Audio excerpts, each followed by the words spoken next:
করতেছেন যে বৈষম্যহীন বাংলাদেশ গড়ার ক্ষেত্রে যে যৌক্তিক দাবি নিয়ে তোমরা এসেছো, আমরা অবশ্যই একটি সুন্দর বাস্তবসম্মত একটি সমাধান দেব।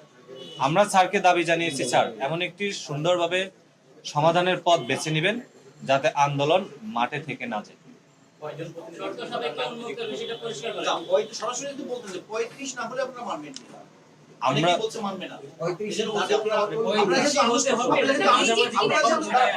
আমরা আনুষ্ঠানিকভাবে কমিটির সঙ্গে বৈঠক করেছেন, মাঠে যেটাই বলেন সেটা আমরা শুনেছি 35 মানবেন না। আজকে যদি কি আলাপ হলো, মানবে কিনা?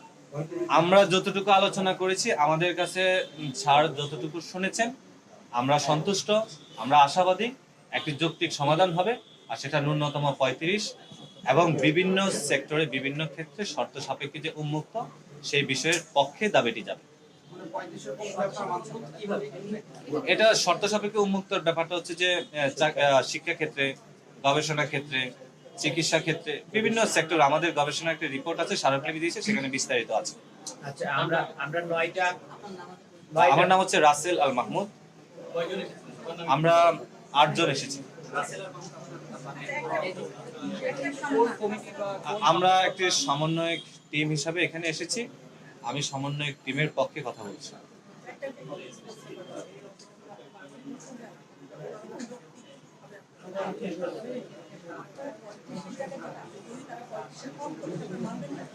আমরা প্রতিবেদন 7 কার্য দিবস মধ্যে যে প্রতিবেদনটা আসবে, প্রতিবেদন অনুযায়ী আমাদের অবস্থান আমরা জানাবো। ধন্যবাদ। একটা বিষয় আছে যে আমার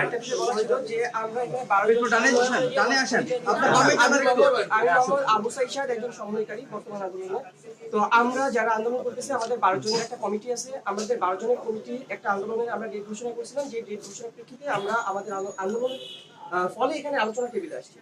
যদি আমরা 12 জন বাদে, যেহেতু আমরা 7 দিন আমাদের সময় দিয়েছে, 7 দিনের ভিতরে বা পরবর্তী সময়েও আমরা 12 জন বাদ দিয়ে যে কেউ তো এই আন্দোলনে ডাক দিতে পারে। যদি অন্য কোনো গ্রুপ বা গোষ্ঠী এই আন্দোলনে ডাক দেয় এবং তারা যদি দেশে কোনো অনাকাঙ্ক্ষিত পরিবেশ তৈরি করে, সেই দায়ভার আমরা 12 জন নিব না। কারণ আমরা নিজেদের মুখে কোনো আন্দোলনের ডেট ঘোষণা না করা পর্যন্ত অন্য কেউ যদি কোনো ডেট ঘোষণা করে এবং সেই ডেট ঘোষণা করে যদি দেশে কোনো অনাকাঙ্ক্ষিত পরিবেশ তৈরি করে, সেই দায়ভার আমাদের না।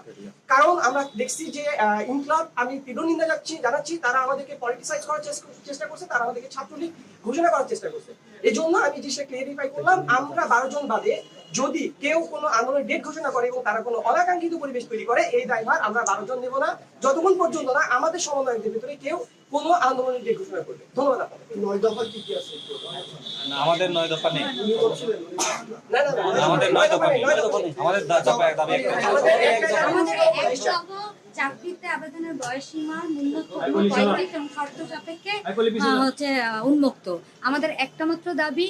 এবং আমরা আশা করি স্যার আমাদের কথা এবং স্যারের টিম অনেক মনোযোগ দিয়ে এবং গুরুত্বের সাথে কথা শুনেছেন এবং আমরা আশা রাখি স্যার আমাদের দাবিটা মেনে নেবেন।